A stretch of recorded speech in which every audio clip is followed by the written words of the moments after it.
Hi everyone, I'm Ryan Lund, and welcome to another episode of the Supper Club Social, where we review restaurants, movies, and TV shows, and talk about cocktails, home bars, and pop culture. On the other side of the table, we have former beard model, current griddle master, proud veteran, and public transportation extraordinaire, Roy Smith. Hey, how's it going?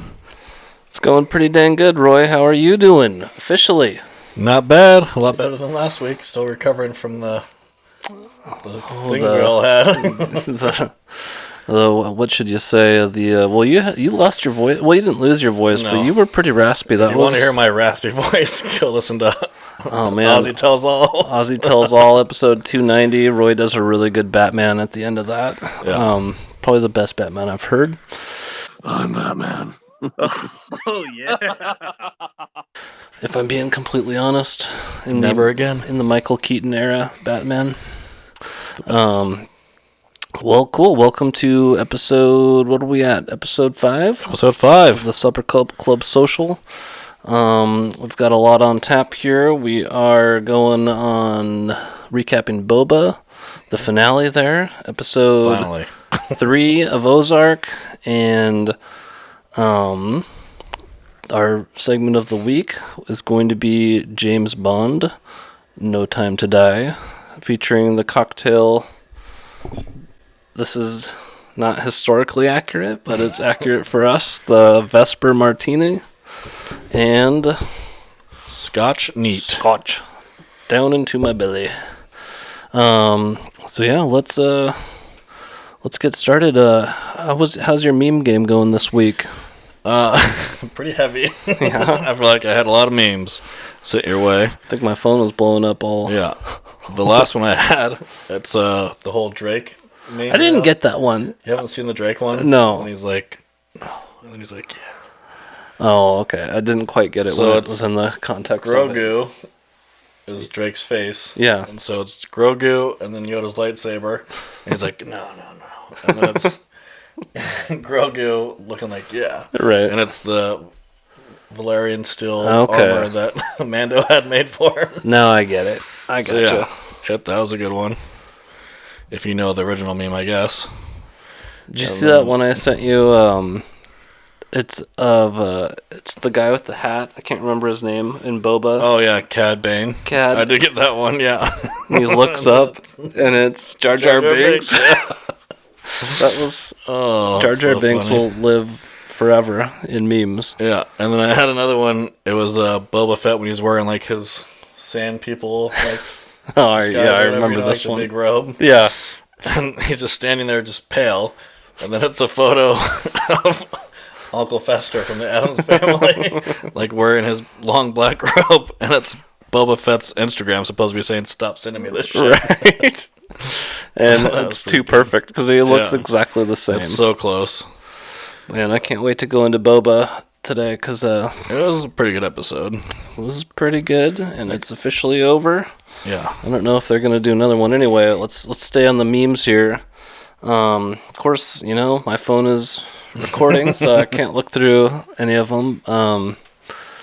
And why do I even try this part of the show? Do you need one more from me? I need got one plenty. more. I got plenty. You were hitting them up pretty good. I know. They just come to me. I have a lot of friends from work and ex-people that I used to work with that send memes on Facebook all the time. There's this other one of a photo of Adele. I guess she just had like a breakdown over something Okay. on like her live feed. And it said, "Schools in 2022. That's, we hope this email finds you well." And then how the email finds the parents is the photo of Adele like having a breakdown. That might be too real. Yeah, well, sometimes life is real. Good deal. So yeah, that's pretty good. That's a good I have solid more, start. but we could be here all night. Well, I think between like Messenger and Instagram, we've probably exchanged like 100 memes this week. I mean, Oh, yeah. 50. Way more than we ever did before this. I send like every single one that has anything to do with what we're watching to you. I know they were. But it's also because the phones are like listening to what you're saying, so they just pop up Yeah, more. no kidding.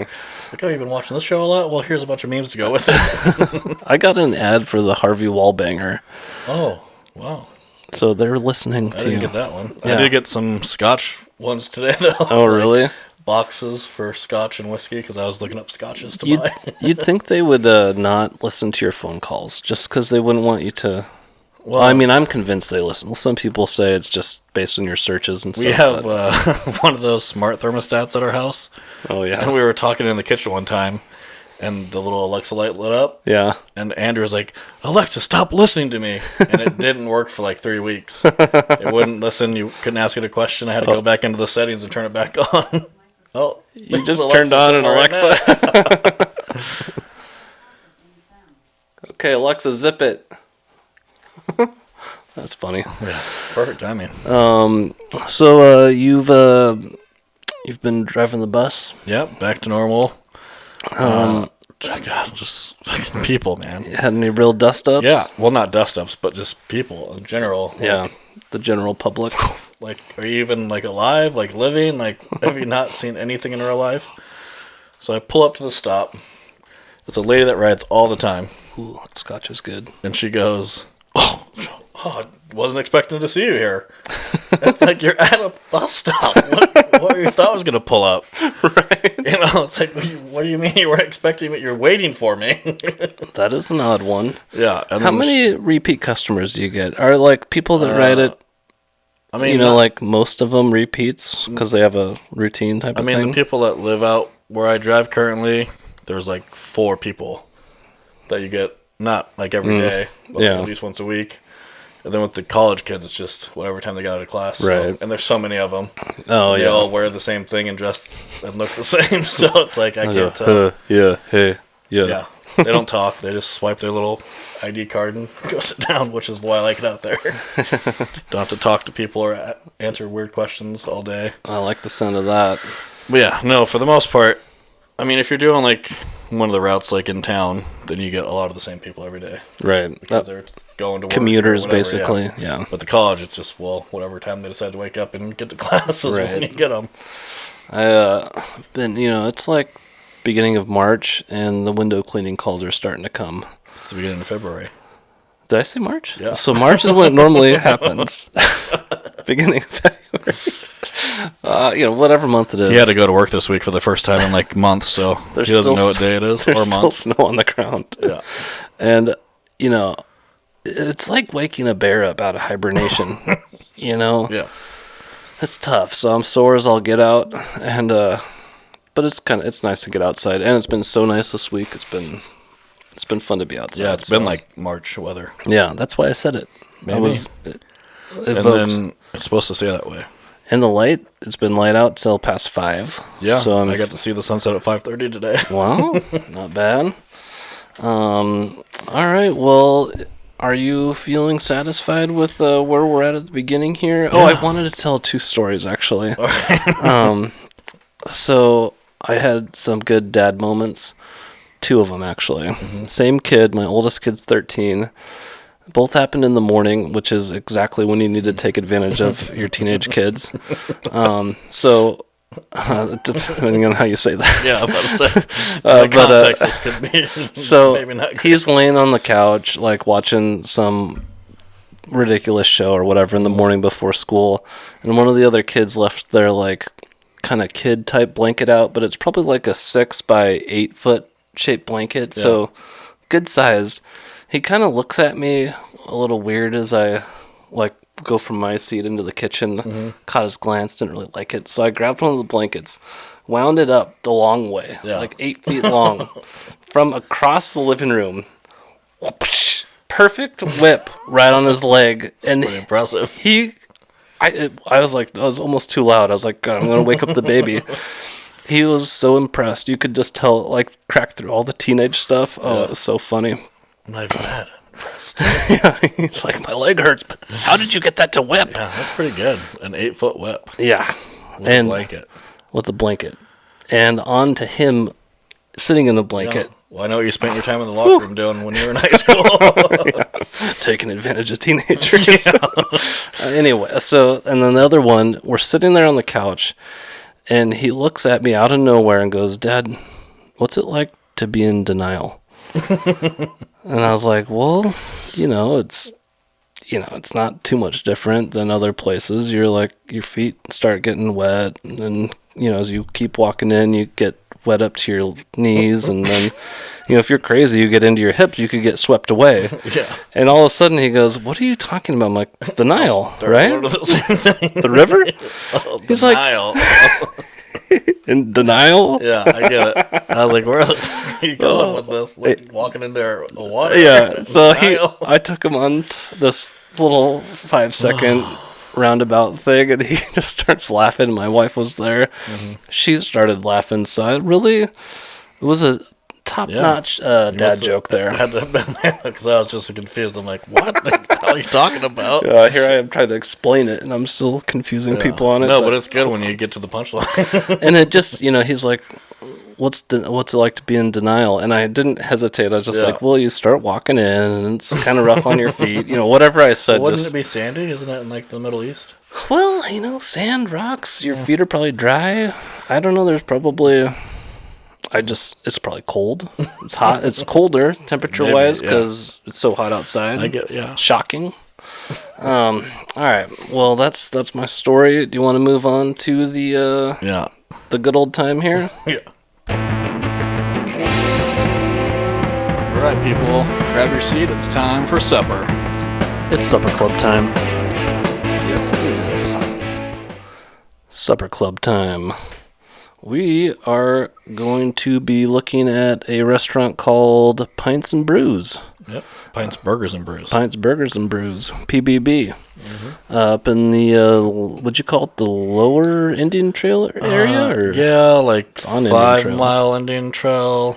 Basically, area. Francis and Indian Trail. Yeah, by the Oaks out in Indian Trail. If you're in the Spokane area, you know exactly what we're talking about. Yeah. It's a newer restaurant. I think they opened in 2020, wasn't it? Right in the They were supposed COVID? to open right when everything got shut down. I think they were open for like a week. Right. And then they closed everything down. They just switched to takeout. Yeah, which they did. I ordered there all the time during that because I wanted them to succeed. So many businesses have been in that location, and it's so hard to see them if you're just driving through. Because it was it's broke up. It was broke up in like 4 different businesses. It was like a dry cleaner and like a cigarette store and. Oh, you haven't lived Pizza here that long for a while. It was Little Caesars. That's what it was for my growing up. Yeah. But they're so they took over the whole building. Was it the whole area? Yeah, the whole thing. And they got a lot of beers, a couple of rotators, but it's a lot of IPAs, tasty beers. Always like a super cold frosty mug too, which I really like, or pint glass. I know all their burgers. Well, I think I know. They all come as like a double burger. Yeah. I'm pretty sure. So I'd show up hungry. And they're all really tasty. Yeah. I've had a couple of different ones. I've had like their jalapeno one and then like their Western barbecue one. This last time I did their taco burger for the first time. And it was really good. There's shells on that? Yeah, tortillas, chips are in it. Yeah. Oh, okay. So you got 2 patties, then pico de gallo, guac, and tortilla chips. Sour cream? No. Okay. And if there was, I'd say no. That's where they draw the line. Oh, that's right. Yeah. And then I did a side of tots. Yeah, there isn't too much to critique on that place. It's a little light in the kids menu department if you got a family. Chicken strips and then pretzel. I mean, it's like appetizers basically. If they could just do a cheese one. I think they do 2 cheeseburger sliders, which our kids normally get, but there's no mac and cheese basically. Yeah, no mac and cheese, no nuggets. That's it. But no grilled cheese. I mean, they've got a ton of huge TVs. Yeah, everywhere you look, there's a ginormous TV, like right next to each other. Yeah, it's like basically 2 huge U's of just flat screens. I don't know what it's like to sit in the middle, like where the entry door is, but I'm pretty sure there's TVs in there too. Yeah, there is. Everywhere there is. They're on like back to back pointing out. So. And then they have like a mural of like the Big Lebowski by the bar, right? Which is pretty sweet. That's a good movie. We'll probably get to that someday. Yeah, that's in the book. Yeah, White Russian probably. The book that it is, but we're going off book. Just a little for this one. Just a little clue for the next segment. Next segment. But we've gone in there before. They're not big on the cocktails. If I remember right, they don't have any bitters. It's mostly beers. They have a fully stocked bar, though. Is that where we ran into the Uller the first time? No, that was at Brick West. Brick West, okay. But yeah, they have a bunch of liquor back there, but every time we've asked for like a Manhattan or like a old fashioned, like, well, there's always some weird thing they don't have for it, but they have like maybe their menu has cocktails on it. Yeah, but yeah, it's still a great place.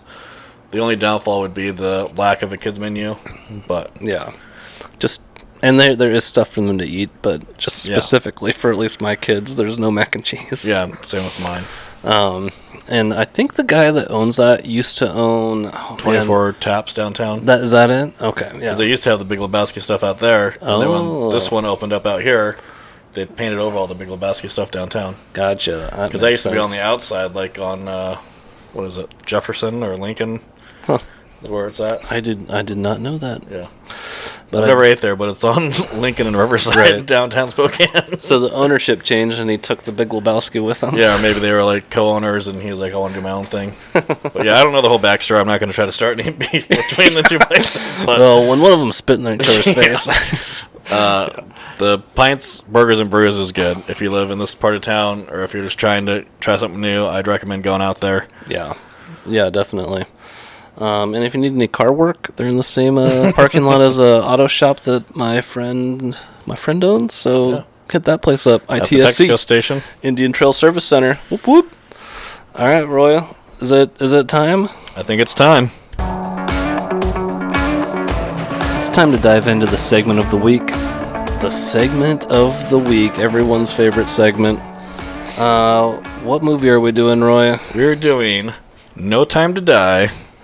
The newest 007 movie, which is supposedly Daniel Craig's last appearance as James Bond. I feel pretty confident in saying that. I don't want to spoil later. But yeah, so it came out in 2021. It's PG-13. And you got to have some time on your hands because it's 2 hours and 43 minutes long. I had to watch it in 2 parts. I watched it, I'm not kidding, in like 8 different sections and probably 6 different locations. Yeah, I watched it, same location, just 2 different days. I was in my truck, I was in the bedroom, living room, everywhere. But I don't know. I don't really like long movies. Like, I kind of... This one had to be, though. Yeah, there was a lot of stuff. Let's go with that. In this movie that ties almost all of his movies together. He did 5, right? 4. 4? Okay. Come on, man. Hey, I'm more focused on the cocktails here, which we're doing 2 this week. Yeah, because they're equally used in the movie. Yeah, and boy, pretty important there. So the classic one you've heard of is the Vesper Martini. This one's modified. This is what we call a tools on hand Vesper Martini. Yeah. As you know, I bought about a life supply of Galliano. Here, let's take a sip here. Mm-hmm. Yeah, it's not bad. I mean, there's a lot of vodka and gin in that. Yeah. And you don't really taste it. I don't know. I can tell the blend, though. I get a little hint of each. It's a little less botanicals, is what they say. Yeah. It's not so botanical rich. I'd be interested to try what the real ingredients are. So what it's supposed to have, what we made is 3 ounces of gin, Rainier gin, which is not a London dry gin, which is what it called for. Not sponsored yet. Not yet. And we got the right vodka because they don't say what type of vodka to use, so we're good there. So we're good just out of default. We did the Costco Kirkland stuff, nice. Which I pour into the Tito's bottle. Don't tell anybody. I've been thinking we were drinking Tito's the whole time. And it's supposed to have a half ounce of, I'm going to go Italian on this one, Lillet Blanc. Yeah, I'll give that to you. That looks about right. Is it? Maybe I should do it in French. Lillet Blanc. Yeah, or French Canadian. So that's a replacement from the original recipe that Ian Fleming came up in the 50s. This is an original cocktail that the author of the James Bond books made. But anyway, to finish off the cocktail here, so what you do is you pour all those ingredients into a shaker with ice, and you go ahead and stir it. No, you don't stir it. Yeah. What is this? You shake it and strain it into any self-respecting bartender uses a frosted glass, so Which these were earlier. yeah, frosted martini glass with the lemon peel, and enjoy. I gotta say, it'd probably be pretty good if you made it accurately. Yeah, I mean, it's pretty good right now, but I'd be interested to see what that Lillet Blanc would do to it. Yeah, I read some reviews on it. It's kind of like a Galliano, but just other stuff in it. I don't think it's a liqueur, it's a vermouth. Yeah, so would it be more like... It's probably more like a vermouth. dry vermouth, or whatever. Maybe try that later. We'll have to. I'd Put make vermouth another in one there so instead that of the Galliano. I guess that means we get to name this drink. Yeah, because you put a different ingredient in it, you can name whatever you want. You made it, so what are you gonna name it? It's tasty. It's tasty. I'm gonna hit you with the name at some point. What about the Galliatini? I don't want the special ingredient. I don't want sorority girls to fall in love with it. Let me think about it. All right, jeez, dwell on it too long. All right, all I want to say more about this drink is from my good friend Tom Macy, my New York pal, that I emailed back in episode the mint julep one, right? Yeah. He says, regardless of the mystique surrounding it, the Vesper is a darn good cocktail. Its composition is unlike other martinis as it combines gin and vodka, sometimes arbitrary, but it works quite well. The vodka tempers the botanicals in the gin and gives the cocktail a pleasant levity. That's from Tom Macy. Wow. From the Spruce Eats website or something like that. Yeah, we should probably cite our sources a little better, but yeah. And then our other drink is just Scotch Neat. So nothing fancy. It's a Monkey Shoulder brand. It's a good starter whiskey or Scotch. You should tell them how you stumbled onto it. I stumbled on it by watching a YouTube channel called The Whiskey Tribe. And they talk about whiskey, if you couldn't tell by the name of their YouTube channel. Ooh, that's good. But they did a top 10 list of whiskeys in general to try. And this was one of the 4 scotches that they had. And they've had it in other videos too as a good beginner scotch. And since neither of us really have dabbled in scotch, might be a good choice. Our only dabbling into scotch was, oh shoot, I'm going to butcher this. We watched it was for Rob Roy. What movie were we watching? From Blast from the Past with Christopher Walken and Brendan Fraser. Yeah, we zoomed in on the picture and like pieced it together with, like things from Total Wine. Yeah, it was the Cutty Sark. Cutty Sark, yeah. And it was like the cheapest version of it. Yeah, I'm sure that they have better versions. It's totally what like dads in the 50s had on the shelf for sure. I mean, it was pretty decent. I mean, it smelled really like alcoholic. Rob when Roy you drank it, it was good. Rob Roy's not on my. It's just a Manhattan, but with scotch instead of. Maybe if a different scotch, I'd like it. Try it like this. Yeah, we'll do. I think it would be good. But yeah, that's pretty good too. I would recommend this Monkey Shoulder for sure. All right. Well, we've hit the cocktail here pretty good. Do you have any other notes on your cocktail you'd like to say, Roy? Not that I can think of. I mean, it's just scotch. So I mean, just get whatever scotch you want. Let me try to just drink it neat. We should have brought the bottle down to read about it. It's got a lot going on. Yeah. I mean, this is good. Yeah, it's a lot better than the lowest priced Cutty Sark that there is. But yeah, when I bought that Cutty Sark, there was another like random dude in the aisle. You know how those conversations go. Yeah. It's like, oh, couldn't help but notice you're really looking at the top shelf, and that shouldn't be on the top shelf. And well, that's what I said to that guy. We start talking. I was like, hey, you ever heard of this? And I had it in my hand. He's like, yeah. He's like, what are you doing with it? I'm like, oh, we're making Rob Roy's. I spared him the whole backstory for once. It's like, yeah, you'll probably be all right if you're mixing it with something. So it'd be nice. It's crap, but if you throw something else in it, it might be all right. Yeah. But anyway, we'll probably do that movie eventually. Yeah, we should. I love Brendan Fraser. He's making a comeback supposedly in the next year or two. I hope so. Got some stuff lined up with like DC or Marvel and. Oh, really? Some other movie. Some more superhero movies. Yeah. I thought he was a good actor. I really liked him. Yeah. Back in the day, the 90s. Airheads and Man. Flipping Blast from the Past. Blast from the Past. Gosh, no, I'm not gonna. Oh well, the Mummy one. The Mummy. Yeah, the Mummy. The first one was decent. Yeah. then they just kept trying. So are you going to drink these cocktails like sip this one, sip that one? Are you using like the plate theory where you're going to eat all your salad, then move on to the steak and then green beans? Or are you going to like buffet it? The way I have them set up, I'll probably just drink this one naturally because where it is first. Okay. Then, unless I get bored of it, then I'll go back to the scotch. All right. I'm probably going to go mix and match here just to keep the palate guessing. Yeah, they're both decent.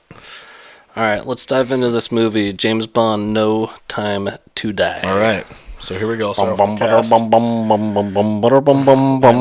that pretty good? Yeah, that was pretty good. Hit the cast, you Roy. Stole my. I was going to do that. You were? Yeah. But anyway, so the cast, you got Daniel Craig as James Bond, 007.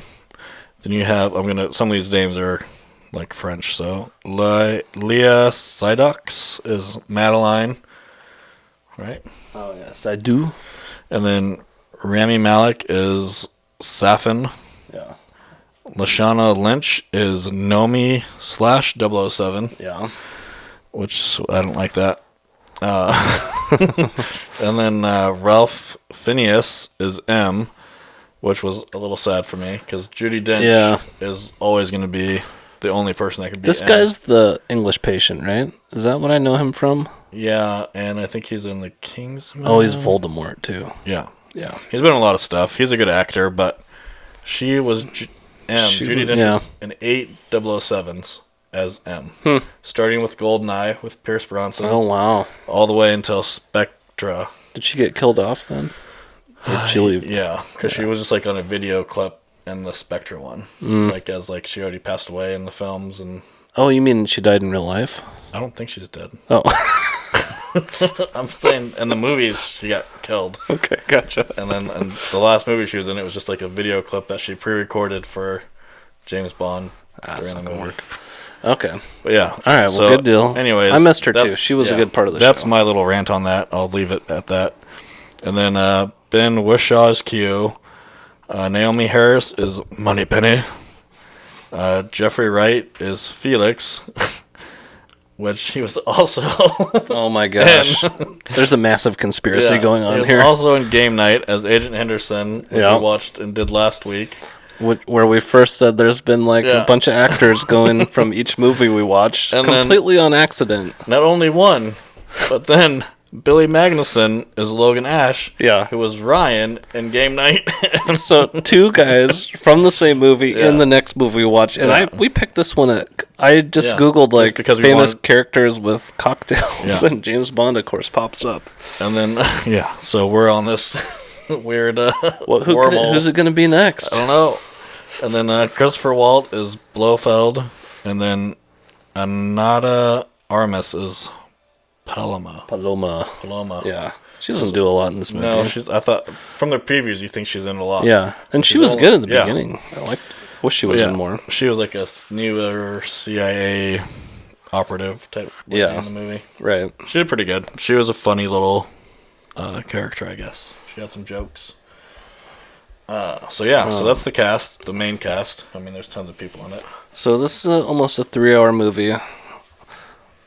Let's make a goal here. We're hitting the movie at 28 minutes and 15 seconds, roughly. Let's try to do 15 minutes. Of the movie? No, on the movie. I don't think that's possible. Okay, 20 minutes? Yeah, that might be a little bit more doable. 20 minutes? Average like 30 minutes for the movie. Let's go for that. And most movies are an hour less than this. Let's just we can't put ourselves in a corner. No. But so we'll just roll with it here. Yeah. So, that's the cast. So the movie starts off with a man walking through the woods with an AK-47 in the snow. Oh, yeah. Looking down onto like this, it looks like a little tiny like cottage from where he is. God, I'm just looking at my notes like, I hate writing. I'm like, it's a nightmare here. But and then he starts walking to this little cabin, cottage place in the middle of nowhere. Yeah. In like Siberia or something. I don't know where they are. But so he's walking there, and then it goes to the inside of the house, which is like a super huge, modern, like fancy ass house on the inside.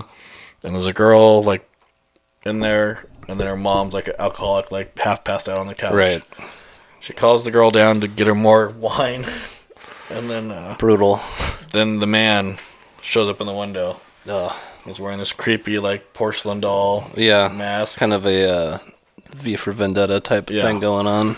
And so the girl runs away, of course, and then the guy gets into the house, asks the mom where the dad is. She says, not here. And then he just says, well, he killed my whole family, so now I'm going to kill you. Right. Kills her, then looking for the girl. And then she's hiding upstairs in her room. She has a pistol. Perfect shot. Yeah. Like 5 shots, no luck. Pops right up. Yeah. Kills him. He falls down to this first floor. And then for some reason, she drags him outside. Yeah, I don't know why. I don't know why she dragged him outside. That's where I noticed he's not bleeding a whole lot. No. And he's wearing all white. Yeah. So, I mean, the snow is all white. Yeah. And then he wakes up because he's not dead like you think. And then the girl runs onto a frozen lake. Yeah. Falls through the ice. And then instead of killing her, he has a moment of something. Yeah. For some reason he doesn't. And he shoots everywhere around her. And then that's the end of the scene. And then Madeline pops up out of the ocean in a bikini. Right.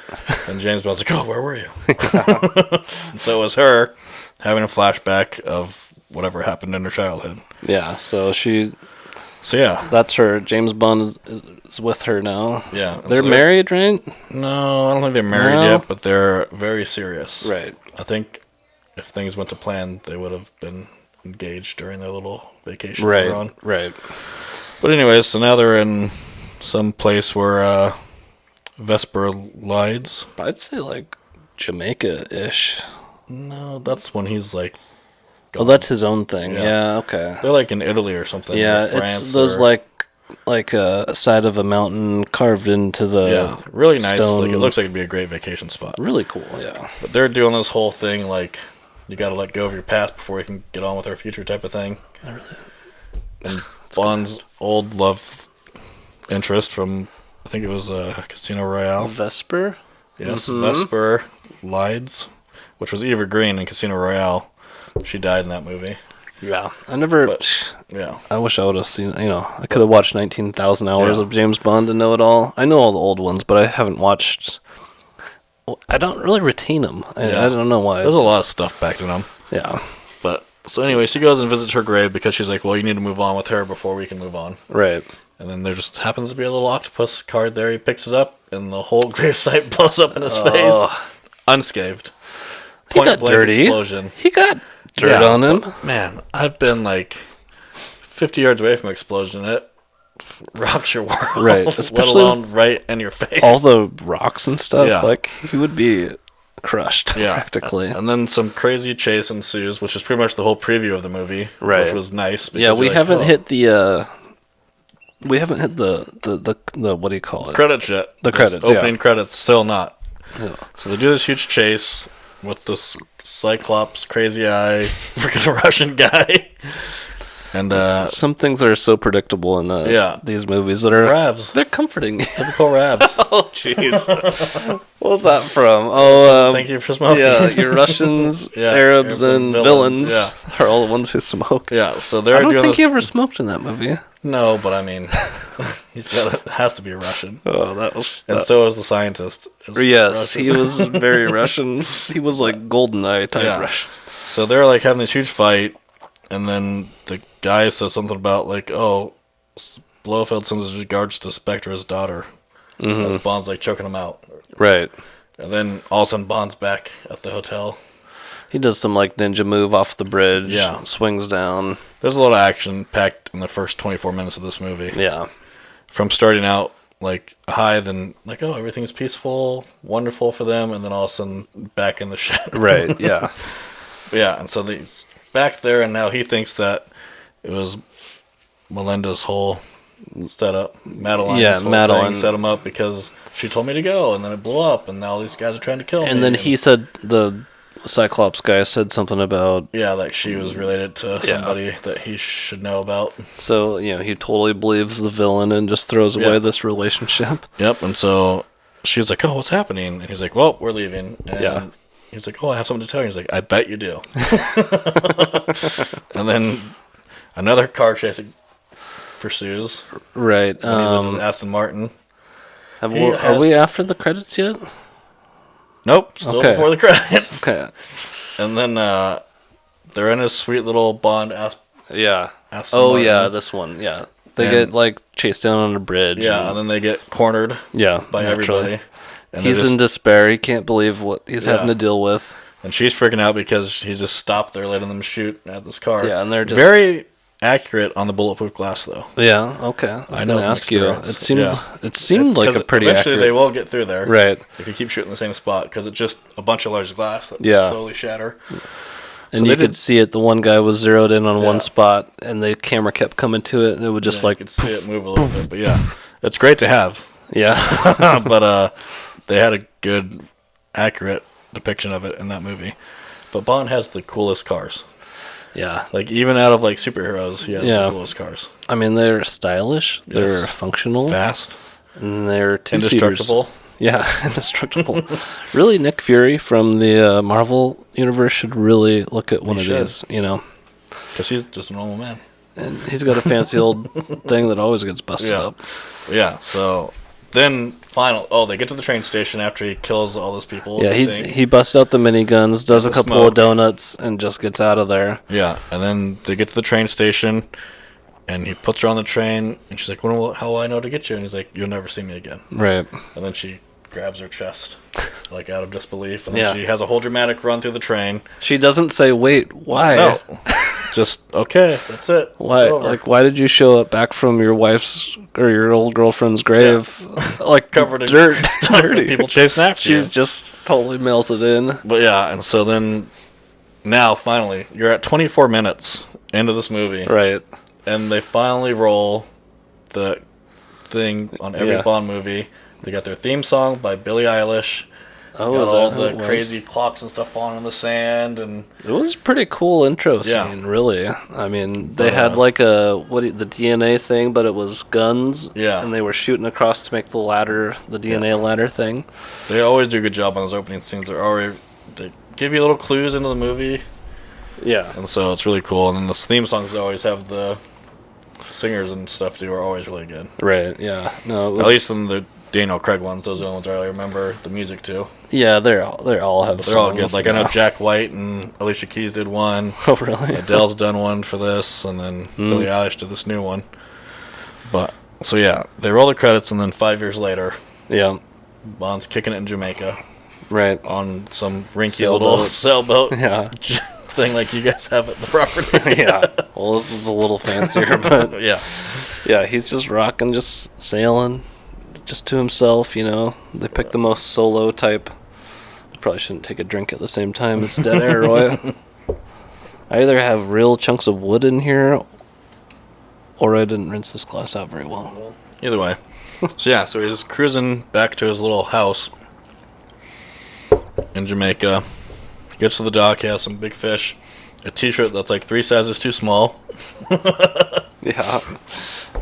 I'm just waiting. One of your notes? No, I'm just waiting for I haven't written a single note down yet. Oh, like I watched the movie. I'm almost done with my first page. All mine says was intro, and then didn't start until we meet Paloma after he gets recruited back.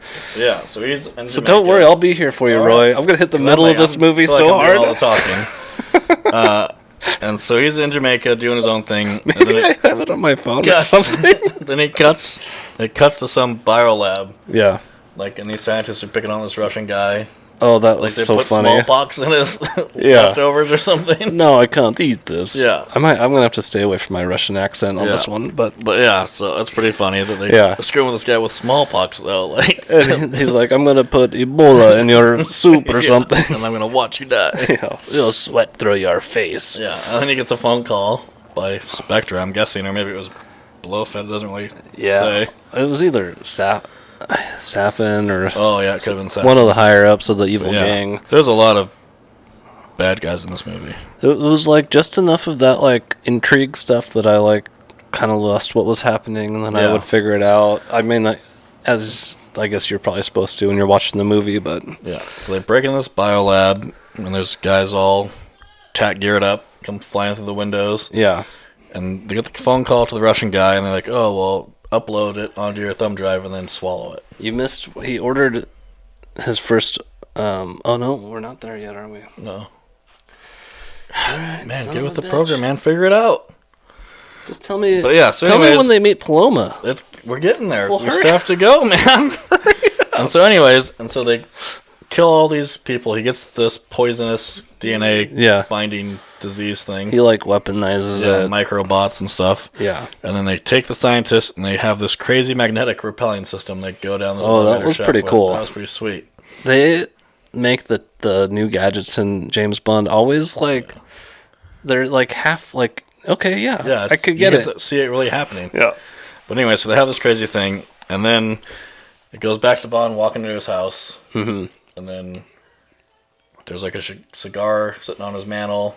And he's I know who this is. Yeah.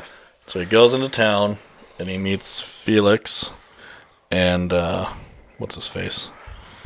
Felix Ash? and Ash. Yeah, he meets them, and Felix is like, "Oh, this happened with the spiral lab. They got the scientist, and somehow Bond knows the scientist from the MI6. He used to work for them or something." Right. Yeah. Through Blofeld or whatever. Yeah. What's his name? Blofeld. I wrote it down so many different ways. Blofeld. Blofeld. Yeah, you got me all messed up now. Blofeld. It's the Scotch. Yeah. And so then Bond's like, oh, they're at this bar. He's like, oh, I'll get the next round. Right. And he goes to the bar and he orders just a plain Scotch. Scotch. And that's what I was going to say. Yeah. And so he orders a Scotch and he drinks it and he tells Felix, no, I'm not interested. See you later. I'm done. I'm retired. I'm out of it. And so then he Wait, did you watch the extended cut?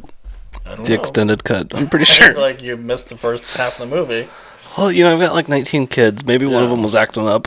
Maybe. So anyways, then he leaves and this sweet little ride's broken down. Yeah. And this Jamaican lady pulls up in a moped and asks if he wants a lift. It's I didn't even see this part.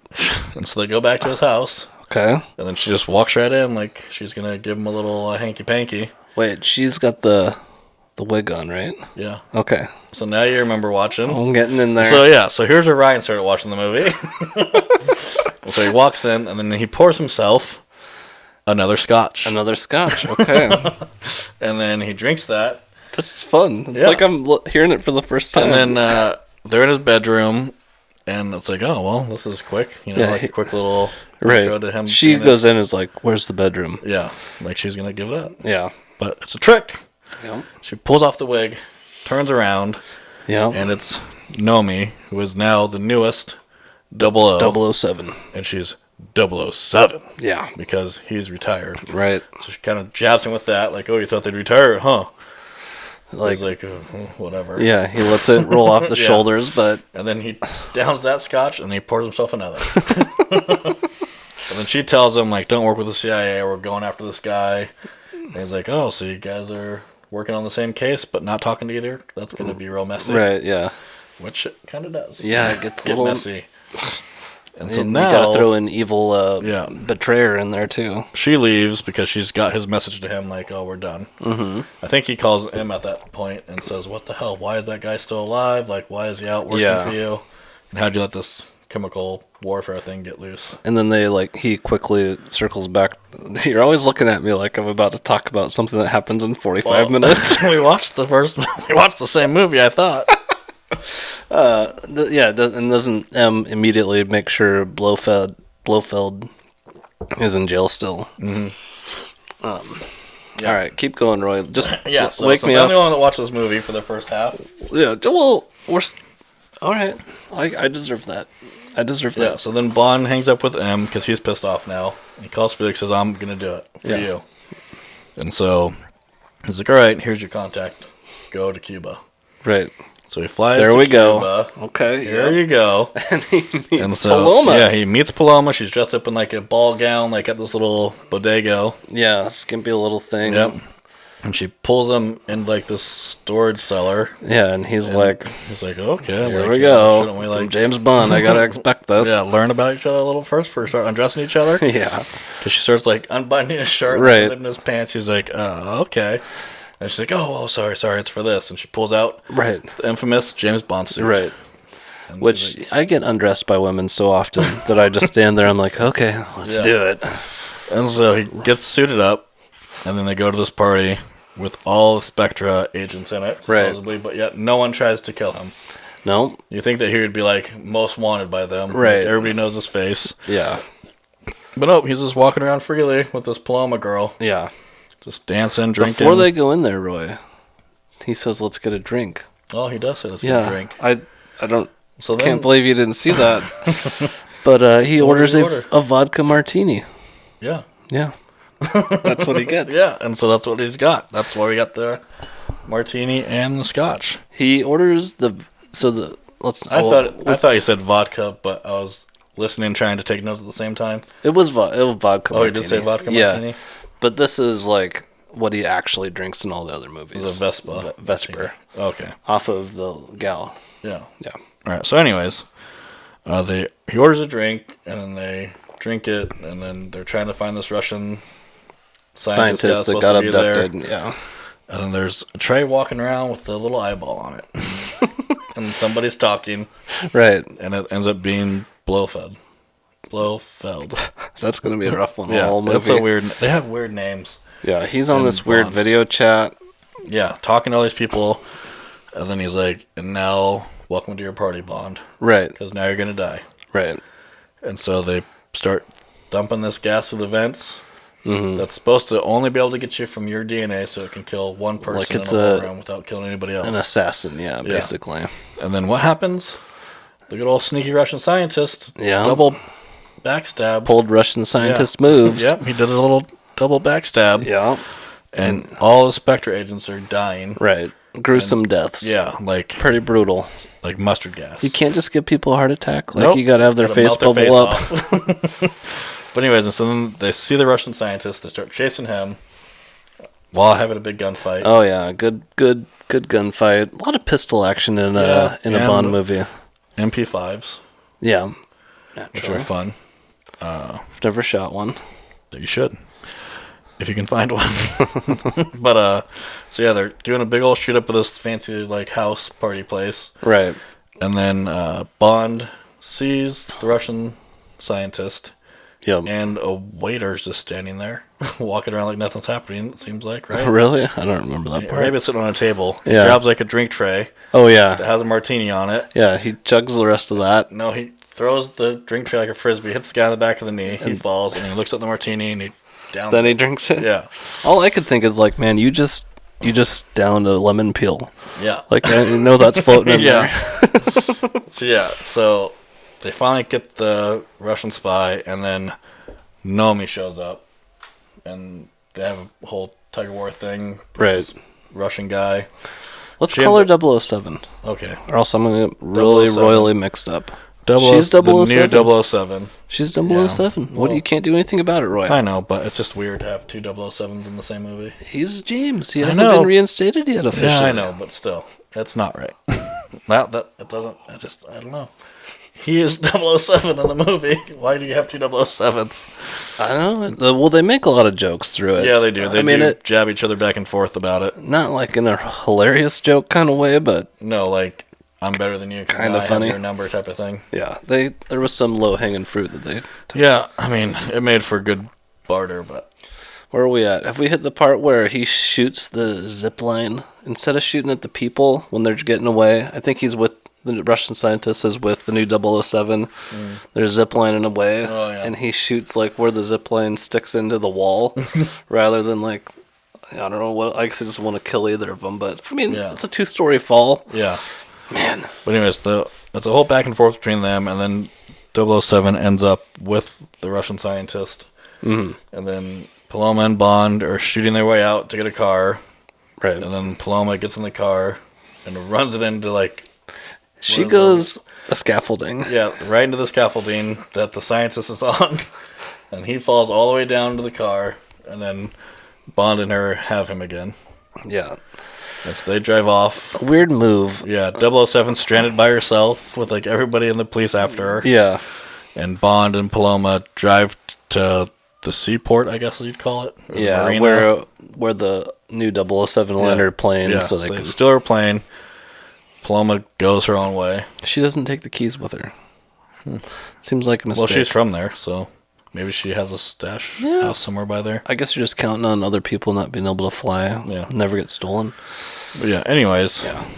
So he flies off to this like big old boat in the middle of the ocean. Yeah, I couldn't tell. So at this point, I'm watching the movie on the iPad, and I had it minimized so I could see the notes. So Well, that's why you don't know what's going on. it's like the size of the Yeah. business card, and I was like, "What is it? A boat? Is it Yeah. a platform?" So it was so dark during that whole thing. Yeah. I rewound it like 50 times. Yeah, so like Bond gets this boat that Felix and Ash are on, Yeah, and he brings the scientists to them, and you think, oh, that's it, he won. yeah, Stop this whole thing from happening. right. But no, the Russian guy's getting all nervous. Yeah.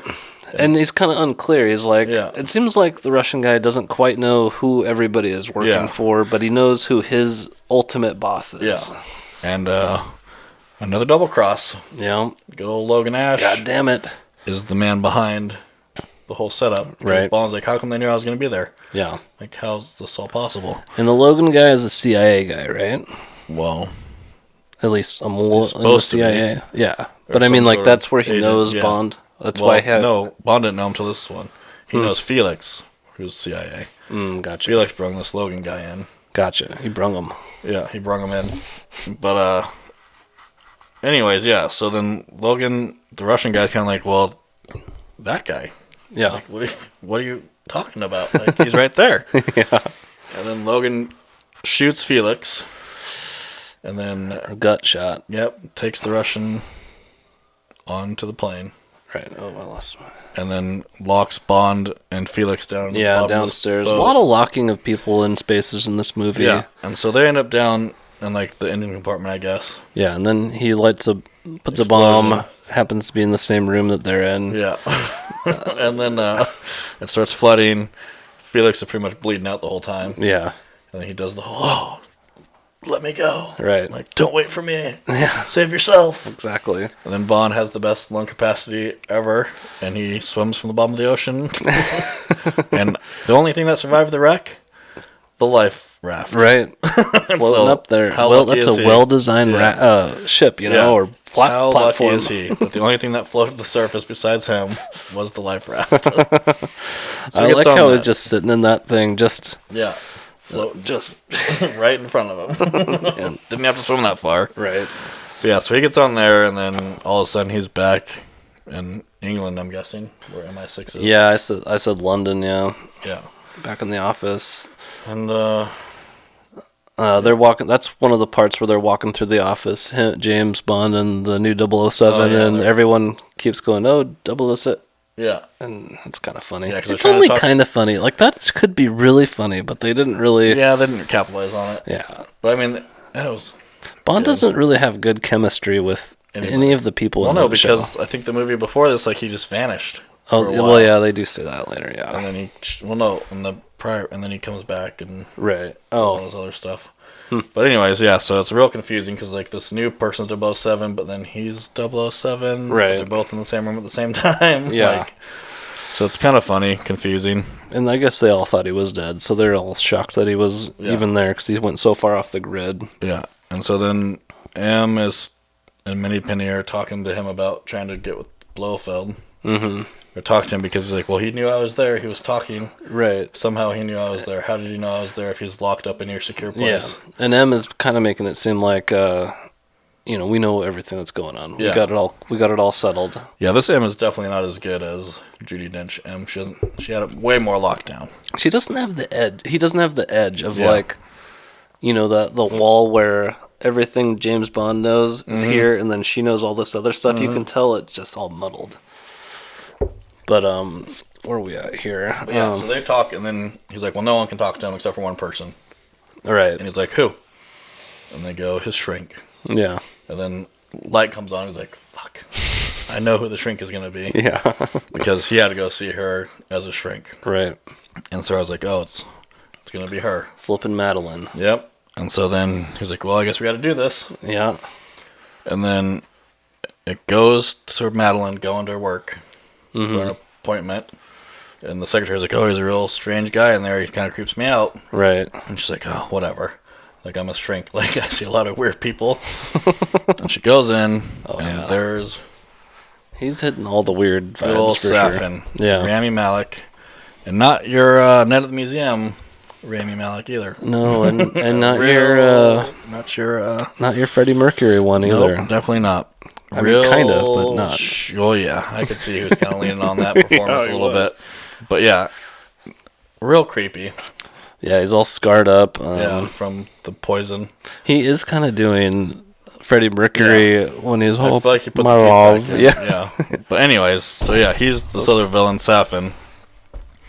And he's sitting there talking, no mask. He's just sitting there, his face is all jacked up. Yeah. And he's like, oh, I'll tell you a story about a little girl. Right. And then she's starting to put the pieces together. Basically figures out it's and he's him. like, well, you know, I'm not really good with talking, so I brought you a gift. Oh, yeah. A memory box. Hands her this box, she opens it up. What's in the box? Yeah. What's in the I box? know, I was thinking the same thing from 7. Yeah. Yeah, so she opens the box. And what's in there? Flippin' V for Vendetta mask. Yep, the mask he was wearing when he almost killed her but saved her. Yeah, murdered her mom. Yep. And then he's pretty much like, well, I saved your life. Now you owe me something. So you're going to poison Blofeld. Right. When you Wear this perfume. Yep, wear this perfume. It'll kill him. You'll be fine. It's like, you murdered my mom, but you saved me. Okay, I'll do it. So, real emotional thing for her, I'm sure. Yeah. And then she's back at MI6, and she's in the bathroom, spritzing herself with some perfume on the wrists. Mm-hmm. And then she's kind of acting nervous. And then what was it? Was it 007 or was it Mini Penny? That's like, well, whenever you're ready. It was 007, yeah. Yeah, and so she's like, okay, I'm ready. Right. So they're walking separately down the hall. Like, they kind of have this planned, I think. Yeah. Like, to piss off Bond. Right. Like, they want to see him snap. So they, like, meet. Yeah. Different ends of the hallway. Yeah. Same time, of course. Perfect timing. Right. And they stare at themselves, and they're kind of like, fuck. He tries to go for the handshake. Yep. And his guy's like, don't freak out. Yeah. And so he puts on a face, and he's like, hello, doctor. Right. And she's just kind of like, no. Yeah. I don't want to do this. You broke my heart. She's right. I mean, and so then they walk into still this. never says, hey, I didn't try to kill you. Yeah. You know, never mentions No that. denying, but no full story either. And James just goes, she's just like this serial mass murderer that still has a nice psychotherapist job for the government. Yep. Typical government. But anyways, and so they both walk in. They're kind of trying to discuss things. And she's acting real shady.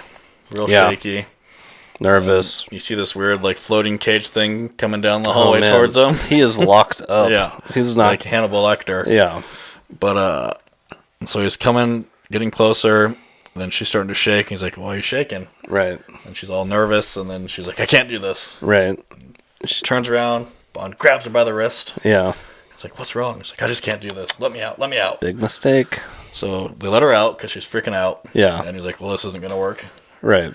And then he's like, well, let me try. Yeah, he talks to Blofeld. Yeah, him and Blofeld start talking.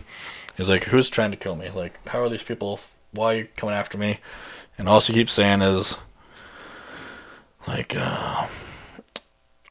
it's, I don't see where I'm at here.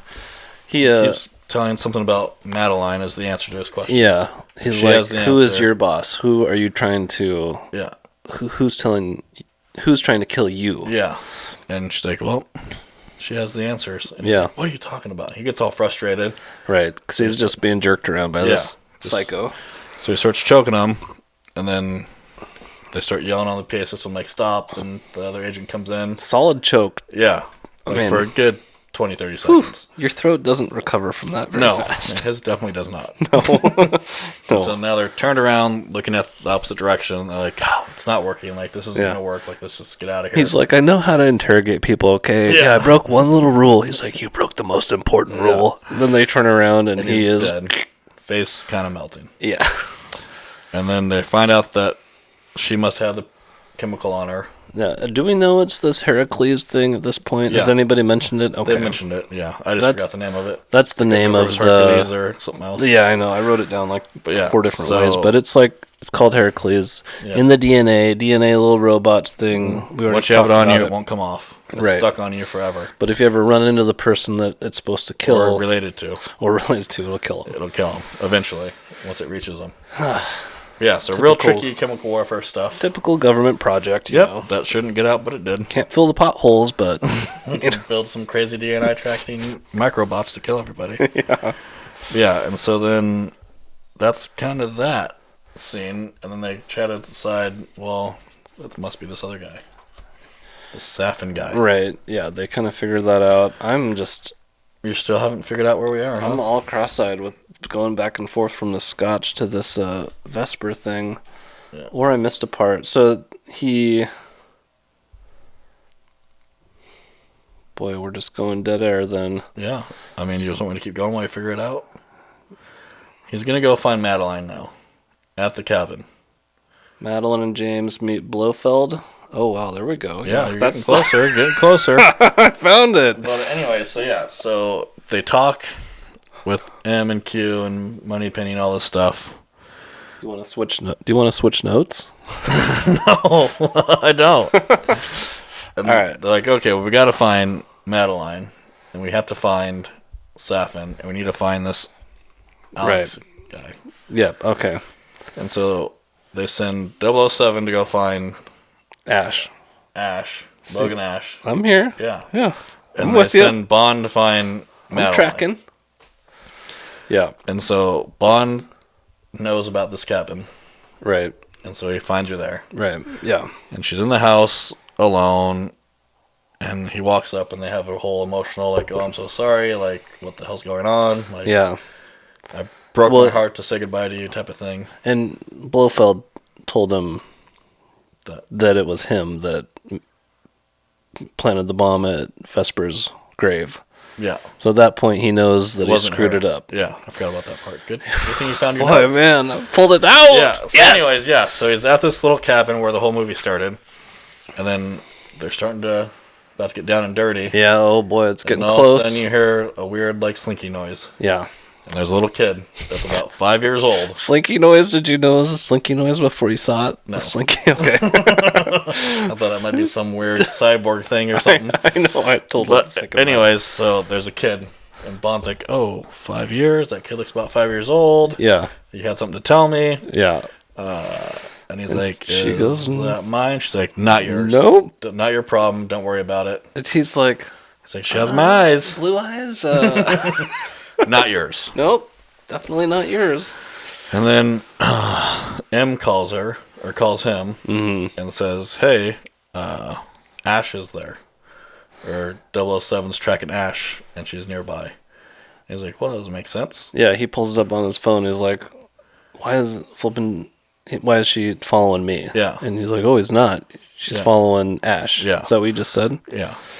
Yeah, and so he figures out that Ash is hot on the trail here. And so they pack up and get in this SUV. And then...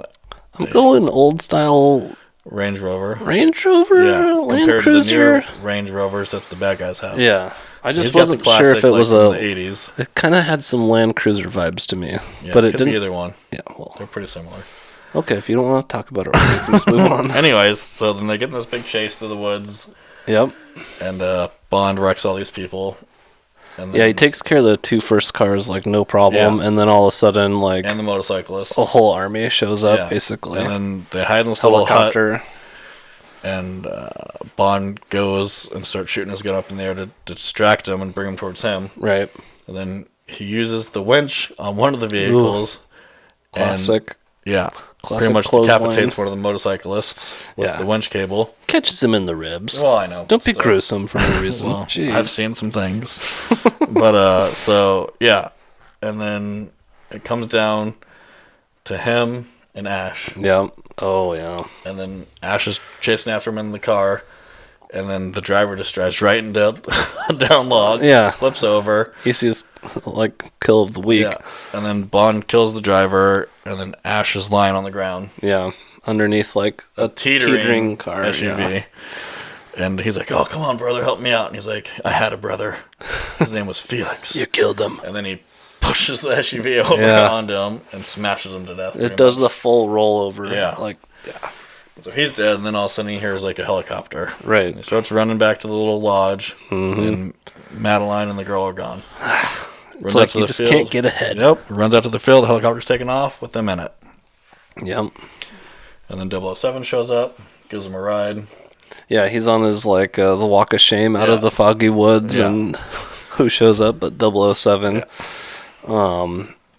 Yeah. Basically goes from him being picked up to getting his request to get this huge plane. A C-17. Yeah. Pretty sweet.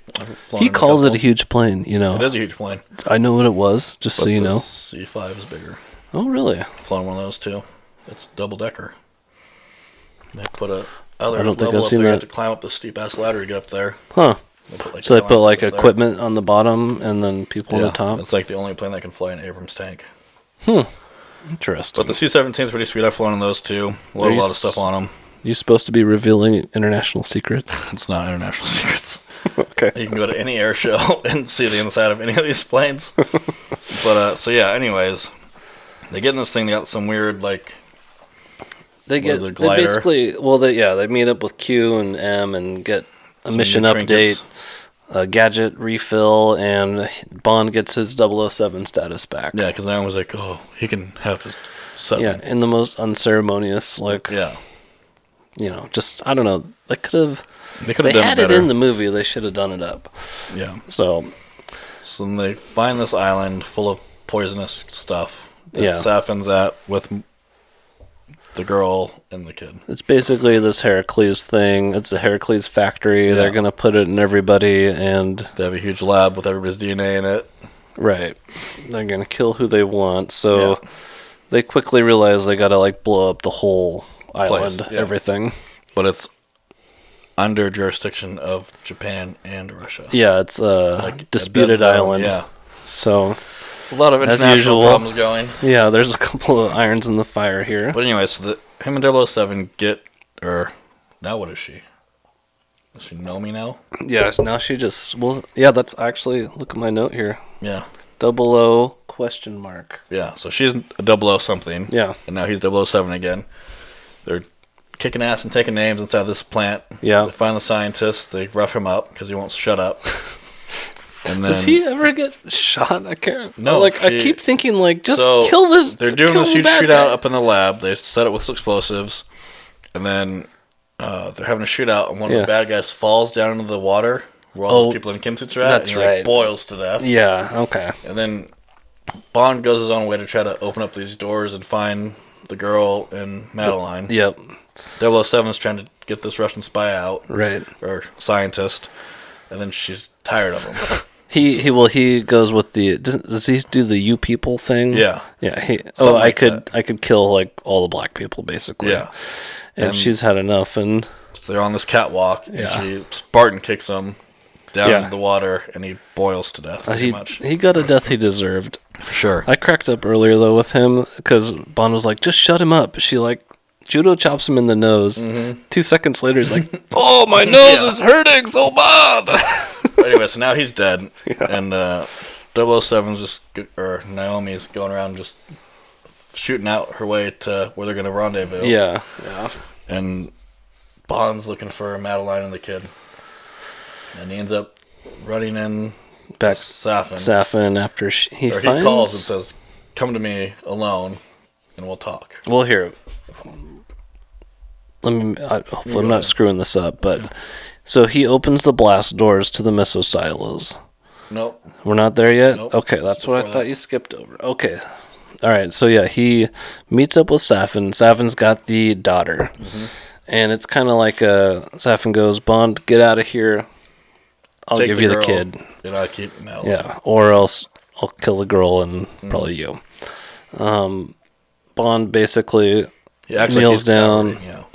Like, no one would ever believe that. But, no, I don't believe either. So he's got, like, a hidden gun, pops up.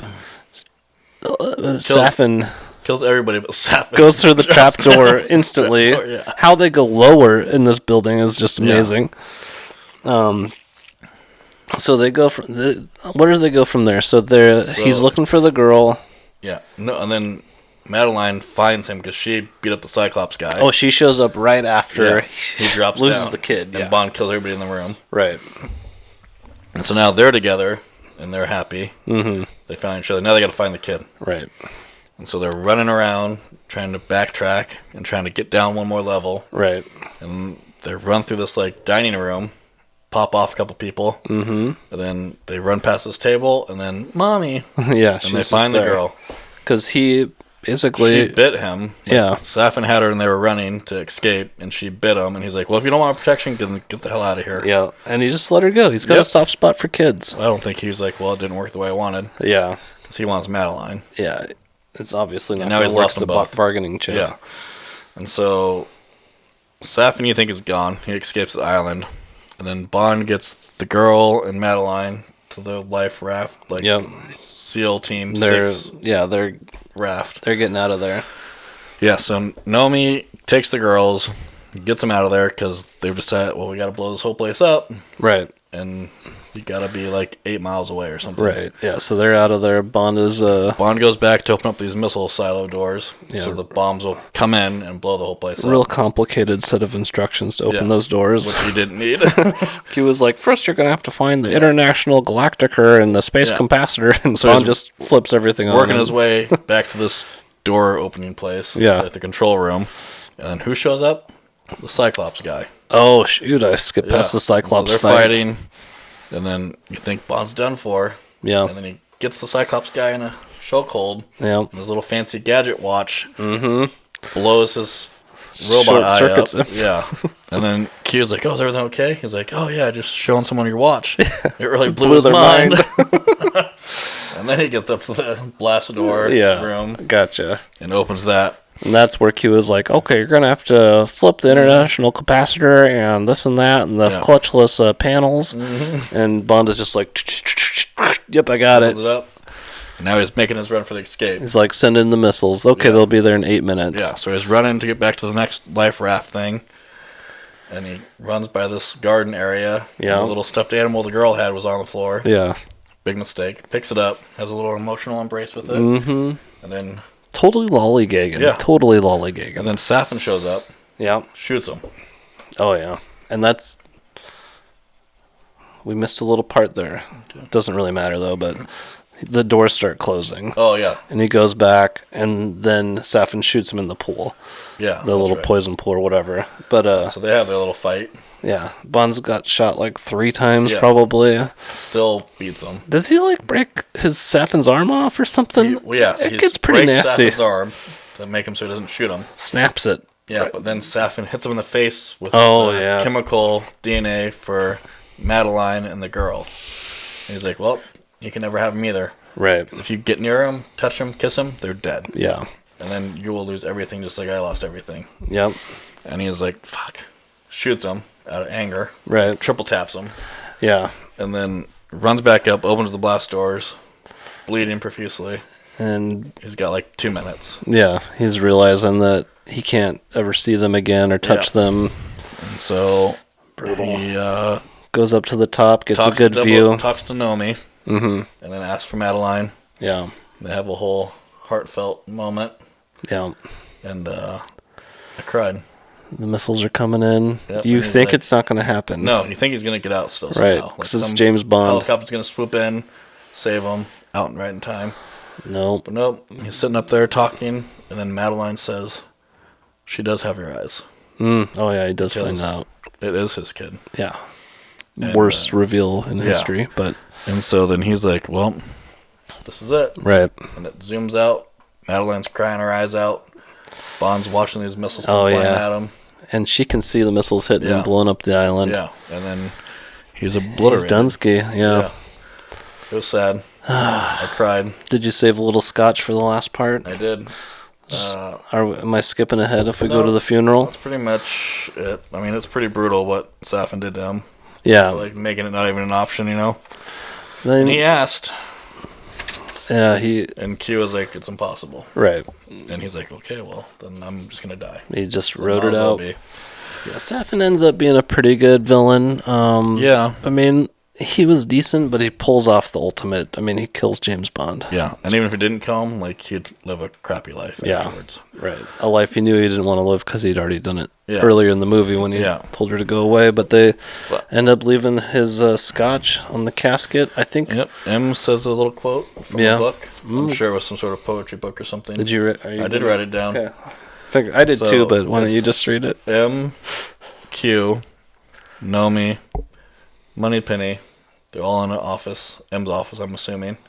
Yeah. There's a little, like, end table. Round table type thing, yeah. Single glass of scotch. Yeah. Sitting on the table. All of them have a glass of scotch. And M sets them down and says, well, I got something I want to read. And he goes, the function of man is to live, not to exist. I shall not waste my days trying to prolong them. I shall use my time. And I thought that was a nice little thing to say. Yeah. And then they toast the glass of scotch left on the table for him. Right. Which is a legit military thing to do if you lose a friend. Yeah. It's a nice sentiment. Order a drink for them and leave it at the bar or the table out of respect, hoping that you'll meet them again.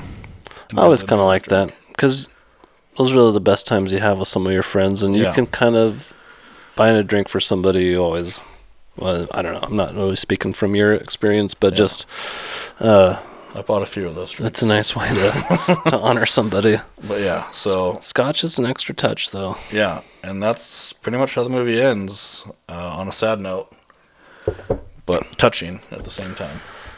And Bond is no more.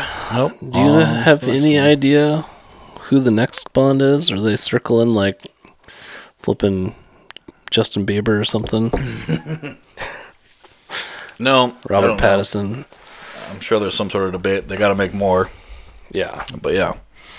It was a good movie. I'd recommend it.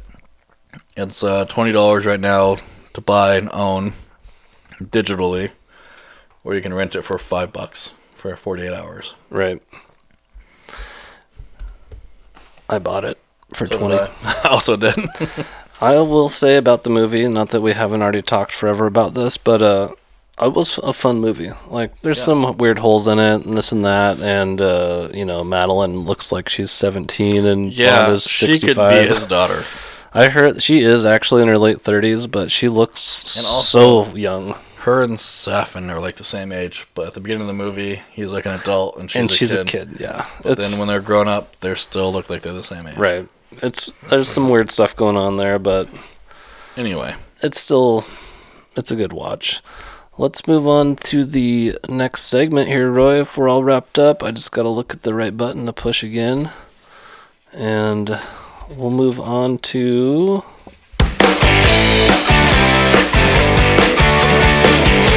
Cheers. It's happy hour. Don't you just love happy hour? I do love happy hour. It's one of my favorite hours. In my experience, it goes a little longer than 1 hour. So as far as home bar progress, I basically have nothing I'm willing to reveal on this podcast so far. But I do, since we've started our YouTube channel, like I've started to kind of picture how we're going to do the show and stuff from our bars. Yeah, it'll be fun. And I'm looking forward to that. That's basically why I'm building one. Yeah, and this week of spring type weather has really got me jazzed. I actually did clean off the paddle. Now I guess I said I have no updates, but I did clean out the area a little bit because I was forced to start working again, so I had to put that stuff back in my truck. Yeah. So yeah, that spot is going to be just the perfect size, and I'm pretty psyched about it. I have talked my wife into letting me buy one of those tarp type temporary sheds. Yeah. Just temporarily. Well, maybe we'll see, but supposedly just temporarily. You're temporarily buying a temporary shed. Yeah. Well, to use it temporarily to maybe build a real one. Right. But anyways. For the meantime, I've talked to my wife and let me buy one so I can put everything that's in my shed that I'm going to turn into the bar in there so I can get started. Functional progress. Yeah. And so nuts and bolts. I'm going to hopefully have some in stock, but if not, I'll have to order one. I'm planning on doing it tomorrow. If they have one, I'll try to get it set up tomorrow. And then maybe... Ooh, tomorrow. Maybe. This is action. Yeah. We spring ahead in 30 days. I know. We got to be ready. So hopefully that'll happen. And once I get the shed emptied out, I can actually start putting in the electrical boxes and pre-wiring them before I get the power out there. Yeah. And then I'll just have to raise the roof and then re-side the outside of it. And then I'll be set. I'll be going. I'm looking forward to it. But that's the only updates I have on that, but hopefully it starts happening a lot more now that the weather's getting nicer. I mean, the weather getting nicer, it just like gives me so much energy to do stuff like that. And I contemplated it for a second. I was like, man, like, is this backyard thing really going to be worth it? Or like, should I just stop and do it in the basement? Right. But then my wife was like, no, like, we're outside so much. Like, yeah, it'll totally be worth it to build a spot outside for us to hang out when the kids are outside playing. Yeah. I'm like, say no more. Boom. I mean, it's just an outdoor patio space for all intents and purposes, but we're doing it up. Home bars, electricity. I really dove deep into it when I found this was a thing on YouTube, so I'm pretty excited about it. I searched home bars on Instagram, and it almost made me think I want to go tiki bar. Yeah. Well, is it going to be La Jolla's hut then instead of Linda's house? Linda's house. I'm not. No, I'm sticking with my little cedar fence idea. All right. All right. Well, let's keep it going here. It's time for some more TV action, and I just hope I push the right button here. Well, that's all we have for you guys today. Thanks for joining us. Make sure to join our club on Facebook at Supper Club Social. I Underneath can't. this If I week's push it episode, again, it'll just go and write a review of the drink if you've had it or if you decide to make it. And we'll pick one or two of the comments and read them out on our next episode. You can find us at Apple Podcasts, Spotify, our website at www.supperclubsocial.net. We look forward to seeing you guys next week. Have a good one. Take it easy. It is a good outro song. It's very Somebody researched those a lot. I did. Yeah. Spent a lot of time on a football weekend. Okay, here we go. Nice. I didn't know I had to do my part. You gotta do your part again. That's my favorite part, though. Cheers. It's happy hour. Well, this is that show uncapped? We should recap it. You're right, we should. Okay, recap. It is time to recap the finale of Boba Fett. Finally. God. Whew. I'm so happy this show's over. I'm just going to go out and tell my theory with this show. All right. Okay. Episodes 1 through 4? Does Mandalorian show up in episode 4? Yeah, or 5. Whatever it is. Okay, it doesn't really matter. I think that they deleted those 2 episodes that they shot, reshot them, and put the Mandalorian episodes in straight from whatever Mandalorian season. And now they're filming new Mandalorians. And then they refilm, and then they reshot the finale and put in the Mandalorian scenes because it has the Vespas are back. Yeah. Oh, it's just he's back. I could see that. They just spliced him in. Because they could totally do that in the finale where it's all in those rooms where they only had to bring back like 3 actors to do it. Yeah, true. And he's in a few more, but it just makes sense. That makes sense to me. As to why there's a couple of good Mandalorian episodes in this weird season. That is saying so much that when the series about the character is so horrible that they stop having the main character in the show for like 3 episodes just to try to make it entertaining. Just to keep people watching. Yeah. Or to keep the faith that these shows that like, who's going to watch Obi-Wan if this Boba Fett was a disaster? Which it totally was. It was, until they got the Mando and all the people from his show in it. Yeah. Well, yeah, I mean, everyone that's good is from... I mean, I actually wrote the note that Grogu is a better actor than Boba Fett. Yeah. I mean, there's just... I don't know. This last episode, I mean, it was good because they had all those characters in it. Yeah, there was a lot going on. It was fun watching the Rancor, like, go crazy. Yeah. Why the robots didn't just shoot it easier. I know, like, how come it doesn't get hurt? But then... Cad Bane can scare it off. Yeah, and Luke can kill it just with a little door shut on it. Yeah. You know. Anyways, let's just get into this. Yeah, so we're at, just so you know, time-wise, 84 minutes. Oh, jeez. Well, let's just do quick ones then. Yeah. So let's see here. So they start off at the casino that got blown up in the last episode. Yeah. And Mando's like, well, let's go back to my place because it's cooler. And all my stuff is there. And then this stupid moped gang's like, no, we should stay here. Oh, I want to be here. You're going to abandon Mos Espa? Yeah. And so pretty much What does Boba do? Okay. You're right. So he's letting these little punk skater kids pretty much tell him what to do. That's like exactly what I wrote. Yeah. And then Mando's like, oh, wait, no, Vance is coming, so we should be all right. Mm-hmm. Not knowing that Cad Bane already killed Vance. Yeah. Did you watch to the ending credits on this one? Have you? No. Okay. We'll save that for later. All right. Well, anyways, and so they do that, and then Boba is convinced by a teenager with a laser eye not to abandon Mos Espa, is what I wrote. Yeah. There's a weird bosses meeting with the old mayor where you're like kind of figuring out how he's getting backstabbed, basically. Yeah, the mayor's pretty much doing all the attacks with the syndicate. He's the man behind it all, pretty much what it comes down to. Because he hates Boba Fett, which everybody in the world hates Boba Fett. Right. Even in the real world. Yeah. So the mayor's behind everything. And then, guess who shows up in the X-Wing with R2-D2? You're thinking it's Luke. Yeah, I thought for sure it was going to be Luke. Yeah. It's totally... I still like calling him Baby Yoda. Yeah, but let's just go Grogu. With Grogu shows up. He's like... Yeah, and the little repair mechanic lady comes up like, oh, hey, little buddy. Like, yeah. How's it going? And she's like, they're teaching you how to fly X-Wings already? Yeah, they're like, of course he didn't fly it. We know the astromech did. Yeah. It's flipping R2-D2. Yeah, and so then she, grabs him, and then guess what he's wearing underneath? Oh, who did he choose, Roy? He chose the Mandalorian, because he's wearing the little chainmail armor. He's a smart kid. Yep. Smart one. And so she's like, well, he's not here. He's somewhere else right now. Yeah. So we'll go find him. Let's go. Right. And then good old Cad Bane shows up to see Boba out in the street. Pretty much rains on his parade. Right. Tries to draw him out. Yep. Tries to make him fight right there, pretty much. Are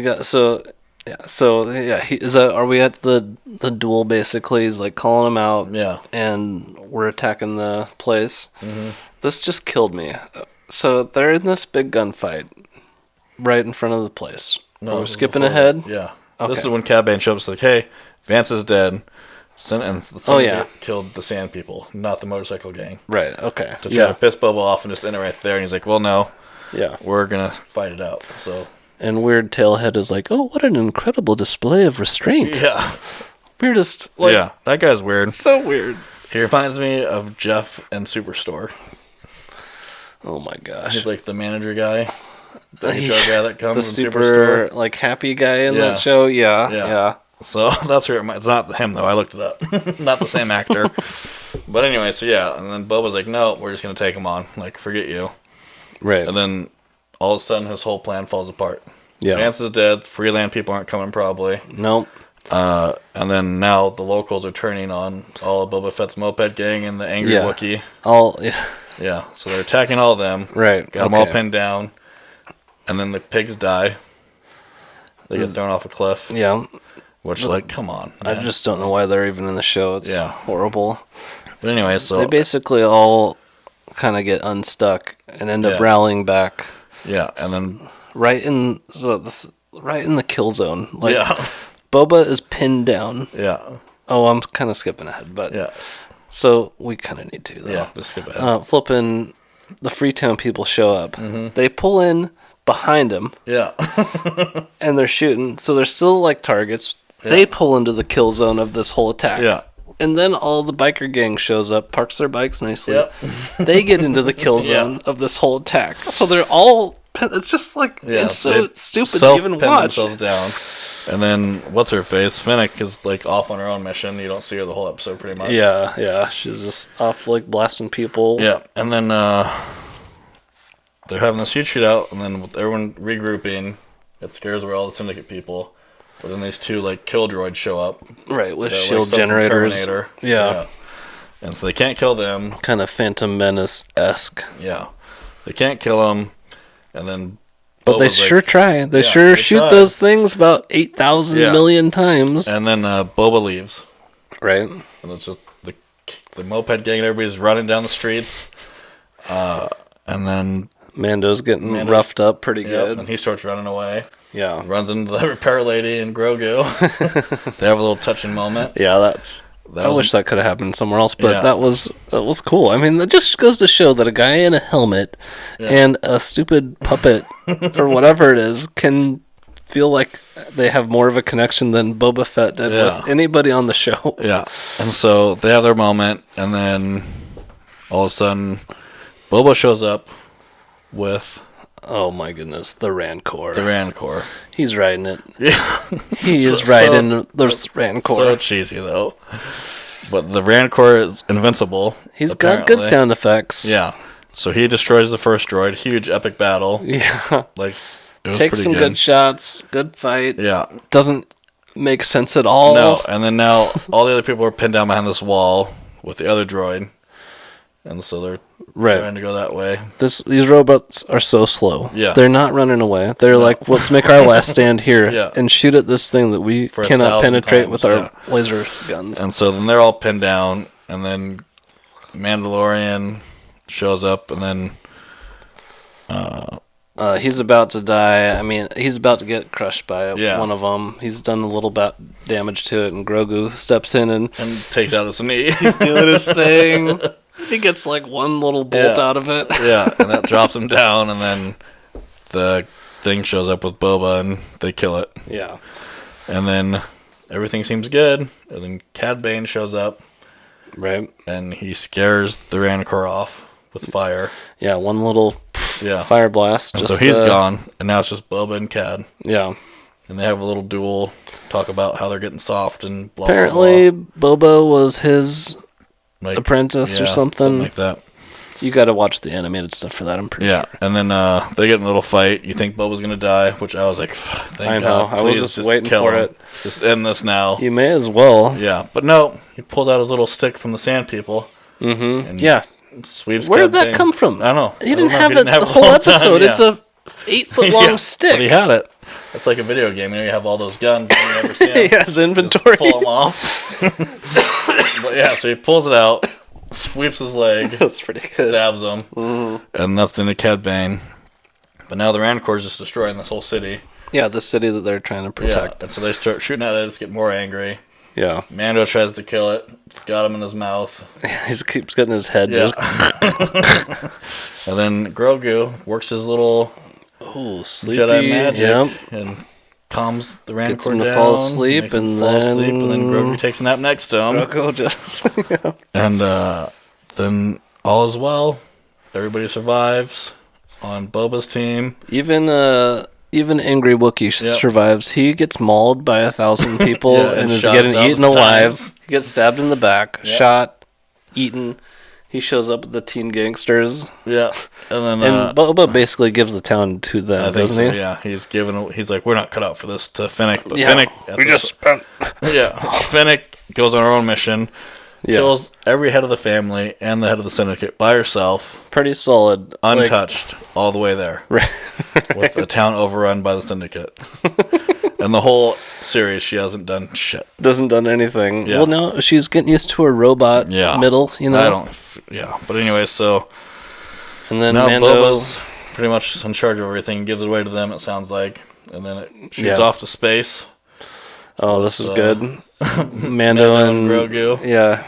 Grogu's in the Astro Droid section. With a little shift knob. Knocking on the window. Yeah, he's like, no. And he's like, fine, last time. And he hits it into, not hyperdrive, but like mega speed, basically, the turbo. And then Grogu has a really cheesy, like, Muppet, Muppet laugh, and that's the end of the show. Yeah. So I had a fun time watching it, mostly because we got to talk about it, Roy, but I am so confused by that. I'm not confused. I think it's just they just screwed up the Boba Fett character. Yeah. And he should have been written out as a badass. Yeah. Not this guy that's coming to liberate. Yeah. I don't like it. I mean, hopefully they don't do a second season. That's how much I don't like it. Oh, man. I can't wait to make you watch the second season. Well, hopefully it gets postponed by something. Well, let's move on to... Ozark. Season 4, Episode 3. Man, it's getting good. Oh, I have a note here that I watched this while drinking an old-fashioned. My second old-fashioned of that night. Nice. This could be interesting. And I had my first old-fashioned when I started Boba Fett. So there you go. Yeah. Old-fashioned, if you're wondering. Get yourself a little old-fashioned glass. Ice cube, or a sugar cube. A couple dashes of bitters. 2 ounces of your favorite rye or bourbon. Probably bourbon. Right. Stir it up. Ice cube. Cool it down. Put an orange peel in there. Make sure you express it. Put it in. Oh, that's a good drink. It is a good drink. Anyways, season 4 starts off with Marty holding Maya's baby. Wendy is in the yard digging/stabbing at the ground. Yeah. And then we shoot to a POV of Maya with a bag over her head coming out of a van. Right. And there's a really creepy version of Rock on My Baby playing in the background. I'm not sure if you caught that. No. But it's like a real, like, 9 Inch Nails, like, Rock on My Baby going on. Huh. I didn't really catch creeped me that out when I realized what it was. Yeah. And then Maya meets Omar on this plane, and Omar asks about her relationship with Marty, and she pretty much says he's a great guy, he's smarter than most FBI agents. Yeah. Trustworthy. Right. And he's like, sometimes stuff works out. Right. And he does something for me, and I do something for him. What do you mean? Yeah. You do things for him, or Something like that. And he's like, well, he's still here, yeah. and your competition's all dead. Maya's a badass. She is. She's. And Omar's pretty much wasting her time because he doesn't want to give anything up. And she's like, well, forget you, man. Like, thanks for wasting my time. Yeah. Like, if you got something, then call me. She Until gets then, up. She's out. Yeah, she's done with him. And he's like, I know. I was like, wow, he must really respect that. yeah. But no. Yeah. Find out later, no. Right. So she shows back up at Wendy and Marty's, pissed off, obviously. Yeah. Grabs her baby, leaves. Then Wendy's been out in the yard making a weird shrine for Ben. Marty makes sure to remind, or Navarro reminds Marty, like, remember, Marty, you don't win until I win. That's right. Because Marty calls him right after flipping. Yeah. Maya just storms out. And yeah, Marty, I love this season. Jason Bateman's doing a lot of, hey Navarro, how you doing? Yeah. How'd things go with Maya? It reminds me a lot of the Sly Fox in Zootopia. Yeah. That character he plays. Okay, yeah. But yeah, so like just his typical, Yeah. like himself. I think that's how he'd really be in real life. It seems like it. He plays that a lot. So it's good. And then Wendy brings the family out to the yard for some weird shrine she built to try to work over Jonah. Is really her only reason for it, I think, is to try to make him stop She's working trying to for her. win. Yeah, and he's pretty much like, well, when you kill me, you can make me one of these too. Oh man, yeah. And storms off like a typical... He looks at Charlotte when he says that. Yeah. Typical punk-ass teenager kid. Brutal. Yeah. And then Wendy gets pissed off because it backfired. Yeah. Didn't go her way. He's like that teenager that always has that extra thing to say, and as the parent, you're like, Real deep cuts, too. God, I'll smack you. Real deep cuts. And so he goes back inside, and then she gets pissed, and then she goes and cuts the power to his room, Yeah. which ruins his test transaction, Yeah. and then she locks the breaker box. Pretty solid move. The kid can, like, route 1,000 different transactions, Yeah. but he doesn't know How to where break some a bolt lock. cutters are. Yeah. But yeah, so he's pissed off now. And then it goes to Javi. Are you on board with Jonah? I mean... No, I hate the kid right now. I think he's going to get himself killed. Well, maybe not, because the way the season started. Yeah, right. I don't know. I'm kind of But like... you're on his team? I'm like, dude, yeah. Get away from your parents. They're going to get you killed. He's going the wrong way, though. But he's getting right Darlene's into a it. crazier person. Darlene. She shot a guy's dick off. He might get his nuts shot off. Yeah. But he might also just get put, Oh, I don't know. I'm not a big fan of Jonah this season. All right. Well, I just think, I don't know. It's just I think when you got your parents that are just you've been sitting back watching them just screw up, and that you're in this situation because of them. I feel like him and Charlotte switched spots. Yeah, they definitely. Because he was trying to talk her into not messing up, and now it's swapped. Now Charlotte is basically like a younger Wendy. Yeah. Like kind for of sure. real confident, suave. But yeah, so Anyway, back to the episode. So then now Javi is like trying to get into Marty and Wendy's business with the Shah pharmaceutical place. What is that lady's name? The drug lady, the pharmaceutical I gal. don't remember her name. Something Shaw. All I kept writing was pharmaceutical gal, Shaw's drug her gal. last name. It's like a big company. And then Omar Sharif was like, no. But then into that. Javi does the same. He wants to take the samples, be the Chicago guy. And then it goes to Jonah packing up the stuff and leaving with Ruth when Wendy shows back up from something. Do you think they're just obviously setting up Navarro getting killed by Javi? Because he's totally poking this psycho. Yeah. He wants out with the well, we're not to the guns, but... Yeah, but anyways. All right, keep going. So then Jonah's packing up to move in with Ruth, and Wendy shows up, and she's pretty much having a one-sided argument with him, but he's not even listening the whole time. As he's moving out. Yeah, and she's like, put your stuff down. He's like, no, like, I'm leaving. Right. Like, fuck you, I don't care. Ruth is just like, I'm just here doing what he said. Yeah. And so that's a weird kind of thing, but he moves out, and then Helen's daughter, Erin, calls Charlotte to ask about her mom disappearance and see if they had anything to do with it. That's where you can tell, like, Charlotte's really protecting the brand. Yeah. Like, she's on board. Well, then she does a Wendy moment later on. Yeah.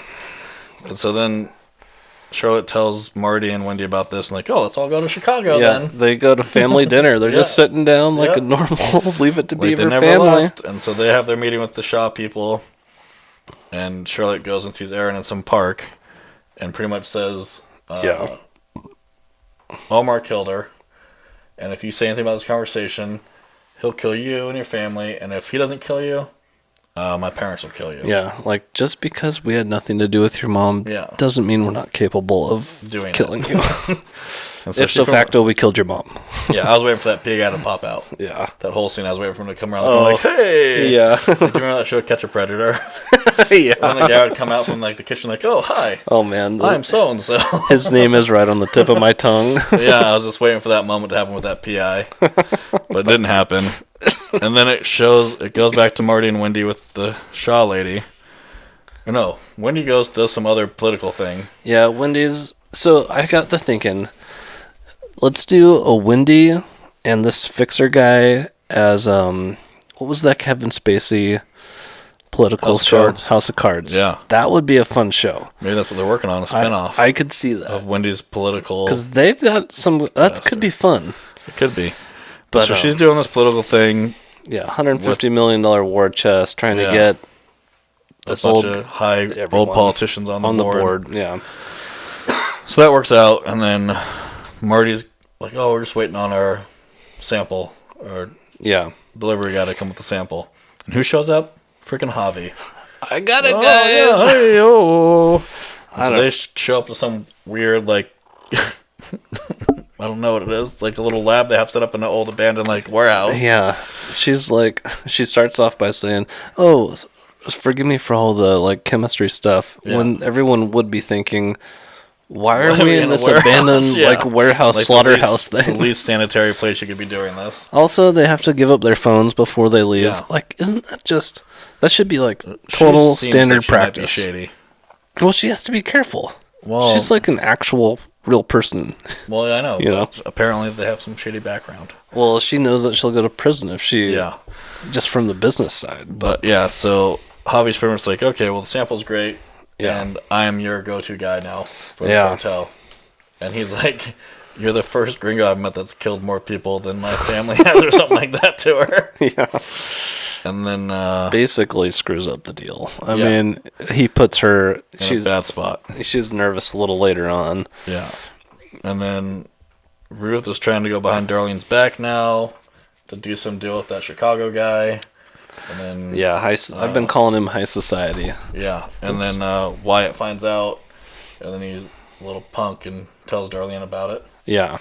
And then Darlene shows up and says, you don't touch my crap unless I tell you to. Right. Or else I'll kill you or something like that, pretty much. Ruth has a really good comeback. Is that when they're at the hotel or the motel when she's like, Darlene, I think you've been waiting your whole life for a partner like me. I mean, she really spells it out. And it's basically true. Like, they're... Yeah. She's bringing them back from the old school way that she was stuck in. Yeah. But anyways, and Darlene's like, well, you don't touch my crap.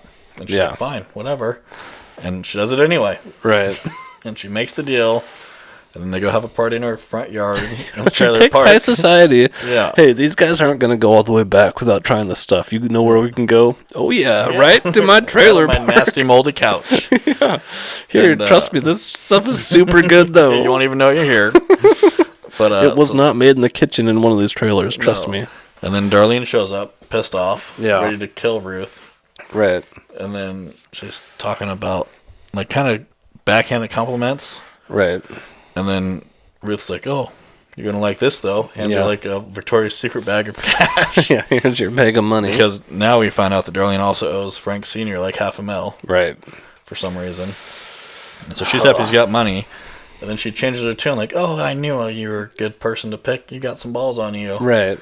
But I think Darlene's still going to kill her. Yeah, I don't think that she was serious. No, I think she's threatened now, and she has a better chance at Wyatt than Darlene does because she's old as hell. Oh. But yeah, so I think Ruth might get killed, or her and Darlene are getting a shootout or something. I almost just drank my lemon peel out of that martini. And then Marty finds out that Javi's got some gun running deal going on. Yeah. And then he calls Omar and says, well, if you want out, like, you need to tell Maya about this. Right. And he's kind of taking the reins. He's like, no, you listen to me. Right. Yeah. Like, you do this or you're fucked. And back in Chicago, we're still in Chicago. Oh, well, in the Chicago thing, he basically is like, yeah, you got to do this. Okay. Oh, that's this conversation. He goes, yep, I'm out. Okay, bye. I got to go. Yeah. Hangs up on him. Totally like, so Navarro gets left by Maya at the beginning of the episode, hung up by Marty. Yeah.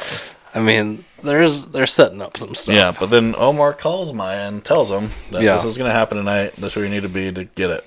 Right. And then it shoots to Javi at a weird family dinner when he's like trying to mac on Charlotte, it seems like. Eating oysters and champagne. It's very creepy. Yeah, talking about college and stuff. Yeah. And then he gets a phone call. Yeah. Because Maya and them have got the guns. Right. And he is kind of pissed off. Then he comes back to the table, calm and cool. Yeah. Nothing's wrong. Kind of holds and it together. Can see it, like Marty's excited until he comes back. Right. And he's like, ooh, this is not good. Right. This might have been a setup to get set up. Yeah. Type of thing. Marty always thinks he's about to get executed. Yeah. And then that's pretty much how it ends. Yeah. Is with Javi sitting back down like nothing happened and a really worried look on Marty's face like, I think that was the plan. Yeah, like everything worked, but now we need Javi to leave. Yeah. But yeah, another good episode. It's really hard not to watch the next episode when we're done with the one we watched. Yeah, guess what, Roy? You already watched it? No, I haven't. I can't wait to see episode 4 for the first time. Oh, is it? I think watching Ozark twice the last couple episodes has helped me, like, with the notes and stuff. But, yeah, I really like Ozark. I'm interested. I don't think it's I think there's only 7 or 8 episodes. Yeah. So we're halfway into it. Whew. We're getting close to the bloodbath, I think. I know. It's got to end. And I don't think it's going to end pretty. No. There's going to be a lot of main characters dying, I have a feeling. Yeah, I would think they should just end it right and kill them all. Do you like The Office when they all yeah, basically. All right. Well, everyone out there, hope you enjoyed the episode. I know this was a long one, but it's a long movie. we appreciate you listening, and I hope you go to your own supper club this week. You know, invite some friends over, play some games, cook up some food, or go out to dinner. Yeah. It's just forget about real life for a little bit and just relax with some friends. Talk about some memes, have some cocktails, live it up. Have a good week. Well, that's all we have for you guys today. Thanks for joining us. Make sure to join our club on Facebook at Supper Club Social. Underneath this week's episode, go and write a review of the drink if you've had it or if you decide to make it. And we will pick 1 or 2 of the comments and read them out on our next episode. You can find us at Apple Podcasts, Spotify, our website at www.supperclubsocial.net. We look forward to seeing you guys next week. Have a good one. Take it easy.